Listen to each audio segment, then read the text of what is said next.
কাল পরীক্ষার রেজাল্ট কি যে হবে, মাথায় প্রচুর টেনশন। কি যে হবে, বাবা তো আমাকে কেটে দেবে, 4-5টা প্রাইভেট দিল, কিন্তু আমি তো সারা বছরটা ফ্রি ফায়ার খেলে কাটি। দেখি পঞ্চাকে একবার ফোনটা লাগিয়ে দেখি। হ্যালো, হ্যাঁ পঞ্চু নাকি? ও কোথায় আছিস রে তুই? হ্যাঁ হ্যাঁ, পরীক্ষার রেজাল্টটা নিয়ে বলছিলাম। ও ঠিক আছে, নাও পাই যাচ্ছি।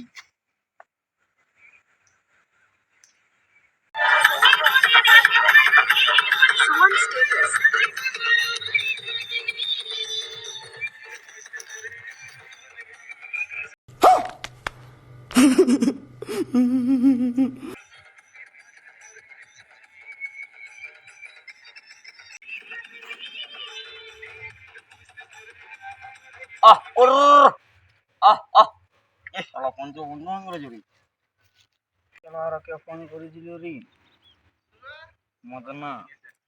হ্যালো, হ্যাঁ হ্যাঁ এই তো নামাকুলি পালে আছি। হ্যাঁ হ্যাঁ ছাগল খুলেছি। হ্যাঁ ঠিক আছে তুই আয়। পরীক্ষা? ও হ্যাঁ তুই আয় না, আমি তো আছি। ঠিক আছে ভাই। পঞ্চু কি করছিস? ছাগল কা সকালে খুলেছি, আর কি করবো বল। আর তোর পরীক্ষার ব্যাপারে কোনো টেনশন নেই? না আমি জানি নাই গো, আমি বাবা কাকাই বলে দিচ্ছি না আমি ছাগল গরু খুলবো না। বলছে না বেটা কোনো টেনশন করি না, আমি তো আছি বলছে।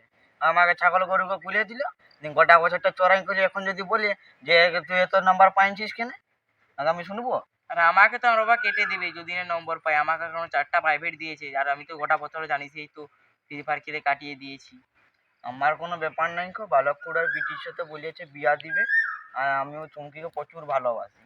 আমার বিয়া দিবে, দু হালে কাড়া দিবে, আর পুরো এক পাল ছাগল। এত ধন সম্পত্তি আমার কে খাবে, আমি ছড়াবো না ফেলাবো? ও তোর তো কোনো টেনশন নেই, আমার প্রচুর টেনশন রে ভাই।